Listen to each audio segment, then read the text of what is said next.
What's going on, everybody? Welcome back to the channel. Today we're going to be installing the Injora Purple Viper Brushless setup with the ESC into my SCX24 and giving it a test run. I'm a little late testing these things out, but I've seen some awesome reviews on them, so I'm excited to get this installed and see what it's all about. So in the packaging, we have the adapter plate for our transmission, we have the motor itself, and then some hardware. And then opening up the ESC box, it looks like we've got a pretty decent tuner chip thing here. We'll be able to plug that in and tune everything. Then we have our ESC itself. Here's the rig we're going to be putting it in. It's an SCX24. It's been modified, as you can see. We got some Injora wheels, we got some axles, servo, pretty much everything done to this.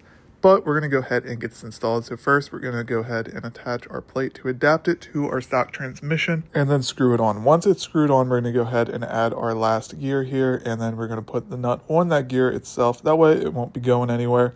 This is very easy to adapt to a stock transmission. Once that's on, we'll go ahead and put the final cover on, and then we'll put the hardware in. This will use the hardware that was provided for us in the bag that was in the packaging, and it goes in the opposite way here. So with that installed, we went ahead and got everything ready for the motor. We can go ahead and get the motor attached. The transmission is fully assembled and ready to go. So the motor just goes in like this, and then you'll use 2 screws to attach it. With the motor mounted, we are pretty much ready to go. As you can see, I believe our gear mesh is good here, and we should be ready to install this. We do have to swap the drive shafts over for the front and rear off of my last setup. With those swapped over, though, we can go ahead and toss this into the SCX24. We just got to line those drive shafts up and then drop it down in place. And then we'll use the 3 screws that we took out of it originally to reattach the transmission and the motor to the cross member. Now with that installed, we're going to go ahead and install the ESC. Now it does come with some Velcro, which is nice because we do already have that on this chassis. I think I'm going to put it up here. It fits best, and I think this will allow us to run the wiring the way I would like. Now we're going to be using our receiver, and I'm just going to mount it down here for now. I will have to move this eventually because it does interfere with our magnetic mounts we have set up on this, but for now it should not be an issue. So we've got everything set up. The wiring is not final by any means, and this thing is super smooth, and you can actually crawl very, very slow with this. It also has a little bit of speed to it as well. This is running on a 2S battery. This also is with 0 programming, 0 tuning. This is just straight out of the box, installed and running. So I'm pretty impressed with how slow and smooth this thing will go. So let's head down to the indoor crawler course we've built and give this thing a test run. So as you can see, we're going pretty slow here. These are also, keep in mind, the $2 tires off of AliExpress, but I actually liked them, so we kept them on the build so far. This line does not look very steep on camera at this angle, but it's very steep in person. But we crawled right up, and as you can see, this thing's still going smooth even under load. I'm actually pretty impressed with the setup, and it's very affordable. I will have this link down below in the description. It's available on Amazon, and then I'll have Injora's link as well. But so far, I'm very happy with how this thing is performing, especially considering it's straight out of the box. I haven't programmed anything or changed any settings on it.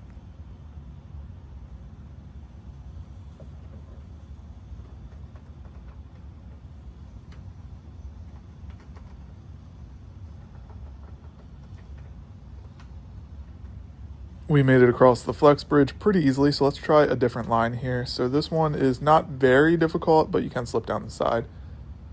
I expect it to perform just about the same as it did on the other line. I am very happy with how smooth and slow this thing is. It's also pretty quiet. Crawling right up there. There is like a specific line you have to take on this, or it slips down the side there. Especially with these tires, they don't have the softest foam in them. I'd like to get some inserts to throw in there. So if you have any suggestions on some good inserts for these tires, let me know.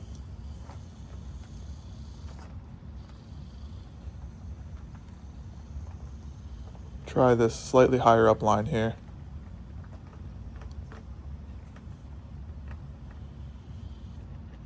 That was it. That is what it took to not slide down the side there.